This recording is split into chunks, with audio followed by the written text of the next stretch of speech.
महादेव, जय मां जगदम्बे। मैं वैद्य रवि आयुर्वेदा चैनल में आप सब वैद्य भाई मित्रों आगे मैं डॉक्टर का स्वागत करता हूँ। वैद्य मित्रों, आज मैं आपके लेके आया हूँ जिनको भूख नहीं लगती या जो दुबले पतले है, मंदाग्नि जिनकी कम है, जैसे यानी हमारी जठराग्नि जो मंद पड़ जाती है, जो मतलब कहते हैं बार बार भी हमें कुछ भी अच्छा नहीं लगता, उनके लिए ये सभी वैद्य भाई बंधु अपने औषधालय में बना सकते हैं। ये कोई साइड इफेक्ट वाली, कोई इसमें जहर नहीं, कोई किसी प्रकार की भस्म नहीं है। ये सभी भाई बंधु अपने घर में भी बना सकते हैं और वैद्य भाई बंधु हैं वो भी अपने औषधालय में इसको बना सकते हैं, अच्छा लाभ ले सकते हैं। सभी वैद्य भाई बंधु हैं। तो अभी चलते हैं नुस्खे की ओर। तो अच्छा, एक मैं बात आपको क्लियर कर दूं, कई भाई जो मोटे हैं वो पतले होने की फिराक में फिरते हैं, जो पतले हैं वो मोटा होने के फिरते हैं। तो ये क्या करते हैं, इनको अंदर नहीं झांकना, वो बाहर भागते हैं।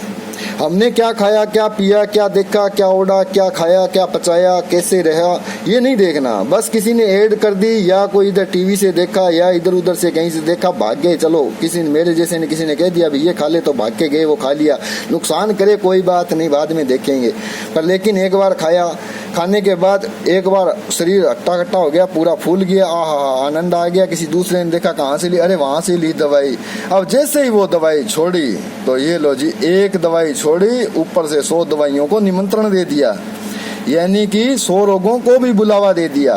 तो ऐसी जो सस्ती दवाइयाँ जो है, मतलब जो एड उड इधर उधर से, तो मैं हर वीडियो में बार बार कहता हूँ भी बिना वैद्य, बिना डॉक्टर, बिना चिकित्सक की सलाह से आप कोई भी दवाई सेवन ना करें।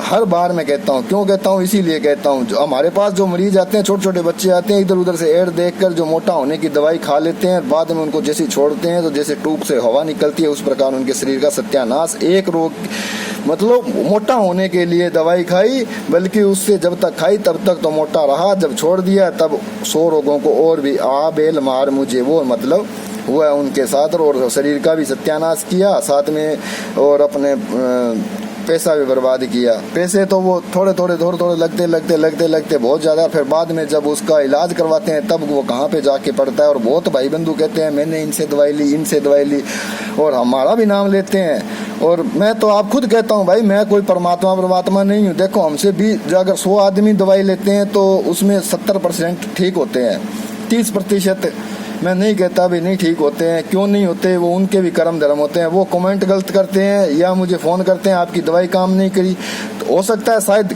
मैंने उनको समझाया अच्छे से नहीं, या उन्होंने समझ में नहीं आया, या उन्होंने पथ्य का ध्यान नहीं रखा। मैंने कहा शराब नहीं पीनी, घर में जाके शराब पी ली, घर में जाके कुछ गलत काम कर लिया, हस्तमैथुन कर लिया, इधर दवाई खाई, ऊपर से पानी डाल रहे हो, नीचे से घड़ा फूटा हुआ है, बाद में आप इल्ज़ाम किसी वैद्य पे डाल रहे हो।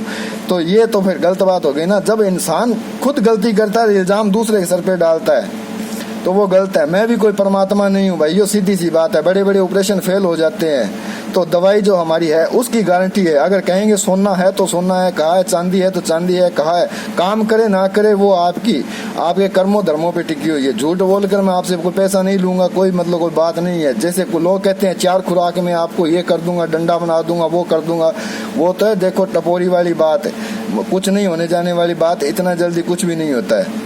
और शरीर में जितना धातु शरीर में घटे हैं, ये आप पढ़े लिखे हो, समझदार हो, ऐसा कुछ नहीं है। सब झूठ बोलकर अपनी मतलब रोटी के नीचे अग्नि देने वाली बात है। तो इनसे बचे और अच्छे वैद्यों की सलाह परामर्श जरूर लें और उनकी देख रेख में ही कोई दवाई लें। और जैसे कि ले रहे हैं और वो पछता रहे हैं, तो उनसे भी मैं बार बार यही कहूँगा, अभी भी समय है, सुधर जाओ, बच जाओ। तो आगे मैं आपको जो नुस्खा बताने जा रहा हूँ, ये आप सभी जन हैं अपने औषधालय में बनाओ, घर में भी बनाओ। इसका कोई साइड इफेक्ट नहीं है, किसी प्रकार का दुष्परिणाम नहीं है। हमारे शरीर में 4 प्रकार की जठराग्नि होती है, या एक समाग्नि, विषाग्नि, तीक्ष्णाग्नि और मंदाग्नि। तो इसका तो मतलब सभी वैद्यों को पता है, वात पित्त कफ। अगर ये तीनों दोष सम रहते हैं तो ये हमारी जठराग्नि बिल्कुल सम रहती है। अगर इसमें से दोष वात पित्त कफ अगर कोई बढ़ गया, जैसे कि यानी वात अगर अधिक बढ़ गया तो जठराग्नि विषम हो गई, तो मतलब पित्त बढ़ गया तो मंद पड़ गई, कफ बढ़ गया तो भी मंद हो गई।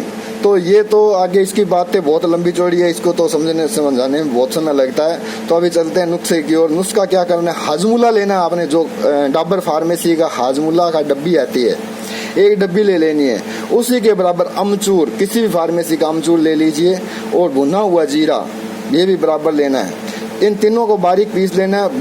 बारीक पीसने के बराबर इन तीनों के बराबर आपने खांड जो चीनी होती है, चीनी ले लीजिए, नहीं तो मिश्री ले लीजिए, बराबर इसमें मिश्री मिलाकर रख लीजिए।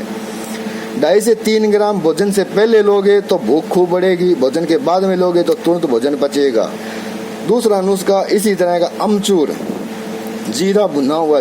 जीरे को भुनने आपको मैंने पहले बताया, थोड़ा जीरा लेना है, गर्म तवे पे डालना है, उतना भी नहीं भाई, मतलब उसका तेल भी खत्म हो जाए, मतलब इतना भाई आसानी से पिस जाए। तो अमचूर और जीरा ये बिल्कुल बराबर मात्रा में, यानी कि 100 ग्राम ले लीजिए। काला नमक, सेंधा नमक 25 ग्राम लेना है, और सौंठ, काली मिर्च, पिपली यानी त्रिकुटू ये 10 ग्राम, इनका आपने पाउडर बना लेना है। पाउडर बना के आपने इसको 3 ग्राम मात्रा है।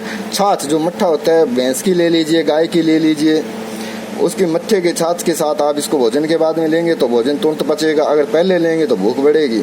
तीसरा नुस्खा इसी तरह, अगर आपके पास अमलवेद जिसको खट्टी कहा जाता है, नींबू जाति का एक फल होता है, अगर वो मिल जाए तो बहुत बढ़िया, नहीं मिले तो आप कागजी नींबू ले लीजिए, उसका रस निकालिए, चीनी का मर्तबान ले लीजिए, उसके अंदर त्रिकुटू यानी सौंठ, पीपल, काली मिर्च ये सारे बराबर मात्रा में लेने हैं। चित्रक यानी चित्रक, ये मूल आपको सफ़ेद चित्रक, नील चित्रक जो भी मिले, वो अगर लाल चित्रक मिल जाए तो कहना ही क्या, नहीं तो ये जो आप बाजार में जो मिलता है चित्रक वो ले लीजिए। चित्रक और चव्य, और आपने क्या कर, और चव्य से नहीं, वो चव्य अलग है, सॉरी ये नहीं है, चव्य नहीं लेना इसमें, सॉरी चित्रक ही लेना है, माफ़ी चाहूँगा, दोबारा से फिर से बोल दूँ।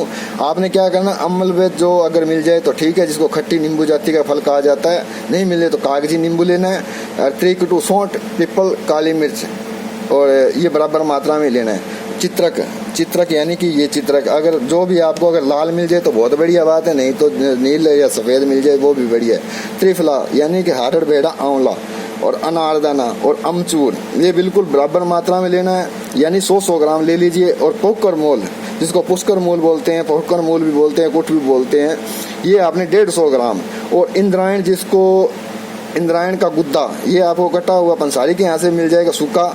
इसके अंदर ये ध्यान रखना बीज ना हो, बीज अगर खा लिया तो ये पेट में मरोड़ पैदा करता है, तो अगर किसी बीज इसका खा लिया और मरोड़ हो गई हो तो इसमें थोड़ा सा गुड़ जरूर खाएं, गुड़ खाते ही इसकी मरोड़ ठीक हो जाती है।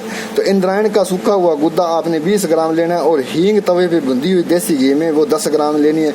आपने क्या करना है, चीनी का मर्तबान लेना है, अमलवेद मिल जाए तो ठीक है, नहीं तो आपने कागजी नींबू का रस निकालना है। इतना लेना है कि ये सारी चीज़ें इसमें भीग जाए, जब पूरी तरह अच्छी तरह भीग जाए और ये सूख जाए अंदर ही, इसको बाहर निकालना है, बाहर निकाल के इसको कूट लेना है, और 200 ग्राम इसके अंदर गुड़ मिला लेना है। गुड़ मिला कर अच्छे से इसका मतलब पाउडर सा बना लेना है, चूरा सा, ऐसे गिल्ला सा बनेगा, हल्का गिल्ला सा बनेगा। ये 2 से 3 ग्राम मात्रा भोजन से पहले आप लीजिए, भोजन के बाद में भी ले सकते हैं, किसी प्रकार की हानि नहीं। भोजन से पहले लोगे तो भूख बढ़ेगी, भोजन के बाद लोगे तो भोजन पचेगा। तो इसी के साथ मिलते हैं अगली वीडियो में, तब तक बने रहिए। अगली वीडियो मोटापे के लिए, जिनको मोटापा है ज़्यादा, उनके लिए मैं वीडियो बताऊँगा, तो वो भी आप अपने घरों में इस्तेमाल कीजिए।